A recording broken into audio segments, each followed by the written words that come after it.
আমি কেনেকৈ 2 লাখ যুৱক যুৱতীক চৰকাৰী চাকৰি দিব পাৰোঁ তাৰ বিষয়ে প্ৰতিবেদন এখন দিবৰ কাৰণে 2 লাখ চৰকাৰী চাকৰি আমি কি ধৰণে কেনেকৈ দিব পাৰিম এই বিষয়ে সিদ্ধান্ত ল'বৰ কাৰণে মুখ্য সচিবৰ অধীনত এটা টাস্ক ফোৰ্স গঠন কৰি দিছে আৰু 3 মাহৰ ভিতৰত এই টাস্ক ফোৰ্সে ৰিপৰ্ট দিব যে কেনেকৈ অহা 5 বছৰত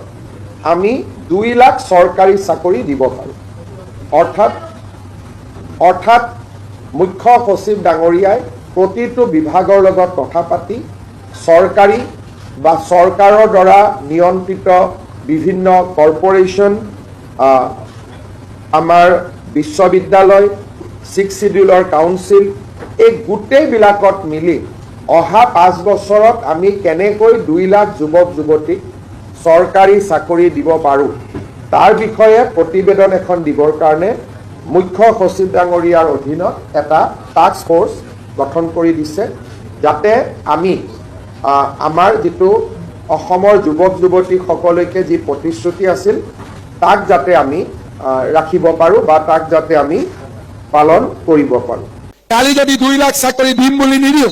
মহিলাসকলক 25,000 দিম বুলি নিদিও মোক গালিও পাৰিব কিন্তু দিলে মৰম কৰিব নে নকৰিব 10,000ও পালে আৰু 9,000ও পালে এইবাৰ আমি আপোনালোকক 10,000 নিদিও এইবাৰ আমি আপোনালোকক 25,000 টকা দিম কিমান দিম ডাঙৰ কৰি কওক 25,000 টকা প্ৰতিগৰাকী মহিলাই পাব আৰু ভগৱানে যদি মোক শক্তি দিয়ে এইবাৰ কৈছিলো 10,000 দিম দিলো 19,000 এইবাৰো কৈছো 25,000 দিম ভগৱানে শক্তি দিলে কি জানি ইয়াতকৈ বেছি দিব পাৰো হয় নে নহয় অৰুণোদয় আঁচনি প্ৰত্যেক সমষ্টিতে আমি যদি আৰু 2-3,000 অৰুণোদয় দি দিওঁ তেতিয়াহ'লে সকলোৱে পাই যাব আমাৰ চৰকাৰী চাকৰি ওলাব 2 লাখ 25,000 ওলাব পুলিচত 75,000 ওলাব স্কুল কলেজত 1 লাখ ওলাব nurse laboratory technician grade 3 grade 4 কিন্তু লৰা ছোৱালীয়ে যদি নাৰ্ছ নপঢ়ে নাৰ্ছৰ চাকৰি ক'ৰ পৰা পাব যদি লৰা ছোৱালীয়ে বিএড নপঢ়ে শিক্ষকৰ চাকৰি কেনেকৈ পাব দুখীয়া ঘৰৰ দেউতাক মাকে ইমান টকা ফিজ দি লৰা ছোৱালীক পঢ়াব নোৱাৰে নিযুত মইনা নিযুত বাবু অকণমান কষ্ট কমিছে কিন্তু এইবাৰ আমি এক খোজ আগত যাব খুজিছো এইবাৰ আমি সিদ্ধান্ত লৈছো যে লৰা ছোৱালীৰ পঢ়ুৱাৰ দায়িত্ব সম্পূৰ্ণৰূপে চৰকাৰে ল'ব দেউতাক মাকে টকা পইচা খৰচ কৰিব নালাগে 2 লাখ চাকৰি মহিলালৈ উদ্যমিতা ৰেচনত মিঠাতেল চাহ বাগিচাৰ শ্ৰমিকলৈ মাটি ঘৰ বাগিচাৰ মজদুৰি আমাৰ প্ৰতিখন গাঁৱতে গৃহহীন লোকক ঘৰ আৰু লৰা ছোৱালীৰ পঢ়ুৱাৰ দায়িত্ব এই কাম আগতেও চৰকাৰবিলাকে কৰিব পাৰিলেহেঁতেন কিন্তু তেওঁলোকে নকৰিল আজি তেওঁলোকক আমি ক'ব খুজিছো যে নহয় ৰাইজৰ কাৰণে যদি আমি কাম কৰো ৰাইজে আমাক আশীৰ্বাদ দিয়ে ৰাইজে আমাক মৰম কৰে আশীৰ্বাদ যাত্ৰাৰ সময়ত মই যেতিয়া বিভিন্ন জায়গাত গৈছিলো কিছুমান মানুহে মৰম কৰে আৰু কিছুমান মহিলাই মনতে ভাল পাই মোক চুমা খাই দিয়ে তেতিয়া কংগ্ৰেছ বিলাকে কয় যে হিমন্ত বিশ্ব শৰ্মা কিয় চুমা খায় হাৰে মোক চুমা আইতাই খায় মায়ে খায় ভণ্টিয়ে খায় বাইদেৱে খায় কিয় খায় কাৰণ তেওঁলোকৰ কাৰণে দিনে ৰাতিয়ে মই পৰিশ্ৰম কৰিছো মই লুঙি ধুতিৰ ৰাজনীতি কৰা নাই নিযুত মইনা নিযুত বাবু যি ছোৱালী কলেজ ইউনিভাৰ্চিটিত নগলহেঁতেন আজি আমাৰ চৰকাৰৰ কাৰণে সেই ল'ৰা ছোৱালী কলেজ ইউনিভাৰ্চিটিত গৈছে যি ল'ৰা ছোৱালী দেউতাক মাকে চব্জি বিক্ৰী কৰি আছিল ৰিক্সা চলাই আছিল আজি ACS অফিচাৰ হৈছে এই বিজেপি চৰকাৰখনৰ কাৰণে আমাক মৰম নকৰি কাক মৰম কৰিব? কালি যদি কাম নকৰো, কালি যদি 2 লাখ চাকৰি দিম বুলি নিদিওঁ, মহিলাসকলক 25,000 দিম বুলি নিদিওঁ, মোক গালিও পাৰিব। আজি আপোনালোকে কেবিনেটত দেখিছে যে আমি 2টা প্ৰমিছ, 2 লাখ চৰকাৰী চাকৰি, UCC আমি অলৰেডি কাম আৰম্ভ কৰিলোৱেই। গতিকে ৰাইজক দিয়া প্ৰতিশ্ৰুতিখিনি আমি আখৰে আখৰে পালন কৰিম। আমাৰ কেবিনেটে 2 লাখ চৰকাৰী চাকৰি আমি কি ধৰণে কেনেকৈ দিব পাৰিম এই বিষয়ে সিদ্ধান্ত ল'বৰ কাৰণে মুখ্য সচিবৰ অধীনত এটা টাস্ক ফ'ৰ্চ গঠন কৰি দিছে আৰু 3 মাহৰ ভিতৰত এই টাস্ক ফ'ৰ্চে ৰিপৰ্ট দিব যে কেনেকৈ অহা 5 বছৰত আমি 2 লাখ চৰকাৰী চাকৰি দিব পাৰোঁ। অৰ্থাৎ মুখ্য সচিব ডাঙৰীয়াই প্ৰতিটো বিভাগৰ লগত কথা পাতি চৰকাৰী বা চৰকাৰৰ দ্বাৰা নিয়ন্ত্ৰিত বিভিন্ন কৰ্পোৰেশ্যন, আমাৰ বিশ্ববিদ্যালয়, 6 শিডিউলৰ কাউন্সিল, এই গোটেইবিলাকত মিলি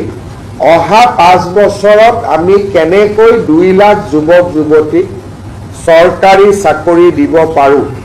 তাৰ বিষয়ে প্ৰতিবেদন এখন দিবৰ কাৰণে মুখ্য সচিব ডাঙৰীয়াৰ অধীনত এটা টাস্ক ফ'ৰ্চ গঠন কৰি দিছে, যাতে আমি আমাৰ যিটো অসমৰ যুৱক যুৱতীসকলকে যি প্ৰতিশ্ৰুতি আছিল তাক যাতে আমি ৰাখিব পাৰোঁ বা তাক যাতে আমি পালন কৰিব পাৰোঁ। আজি আমাৰ কেবিনেটে ডক্টৰ ভূপেন হাজৰিকাৰ জন্ম জয়ন্তী সমাৰোহৰ সামৰণি অনুষ্ঠান অহা 8 ছেপ্টেম্বৰ তাৰিখে নতুন দিল্লীৰ ভাৰত মণ্ডপমত অনুষ্ঠিত কৰিবলৈ সিদ্ধান্ত গ্ৰহণ কৰিছে। অৰ্থাৎ আমাৰ যি বৰ্ষজোৰা ভূপেন হাজৰিকাৰ জন্ম জয়ন্তী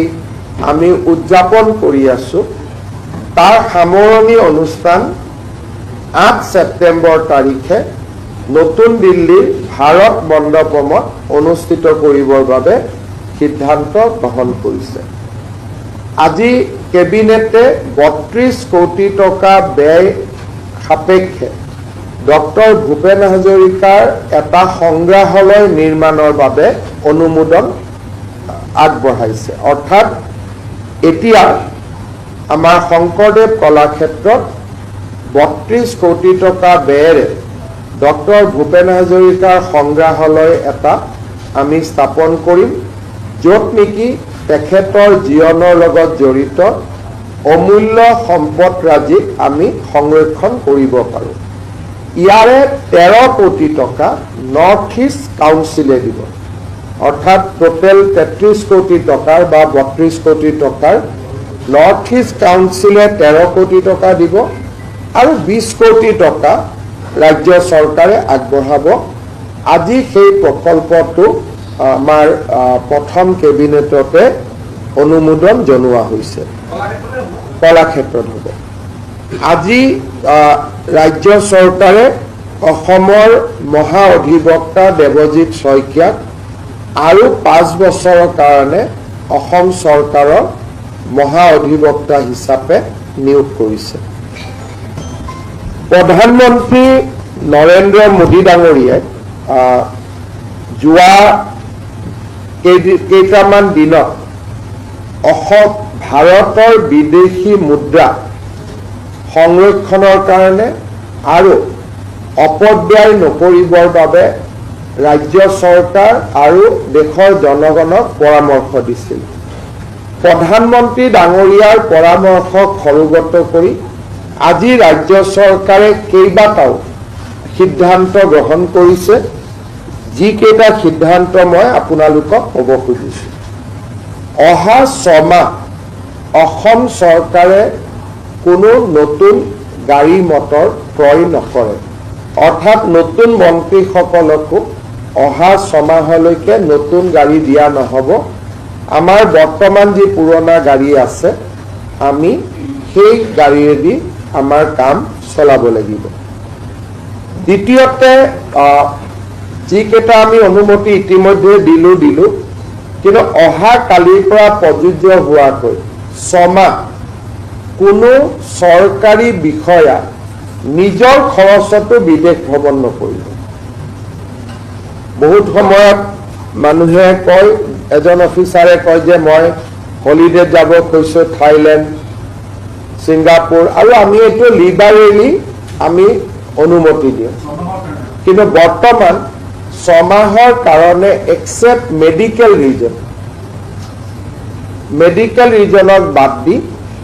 কোনো চৰকাৰৰ মন্ত্ৰী বা বিষয়াই বা কৰ্মচাৰীয়ে বিদেশ ভ্ৰমণ কৰিব নোৱাৰিব 6 মাহৰ কাৰণে, বোথ অফিচিয়েল এণ্ড পাৰ্চনেল। কোনো ধৰণৰ অফিচিয়েলিও বিদেশ ভ্ৰমণ নকৰে আৰু ব্যক্তিগত টকা দিও বিদেশ ভ্ৰমণ নকৰে। চৰকাৰী বিদেশ ভ্ৰমণ অকল মুখ্যমন্ত্ৰীৰ আগতীয়া অনুমতিৰে সম্ভৱ হ'ব।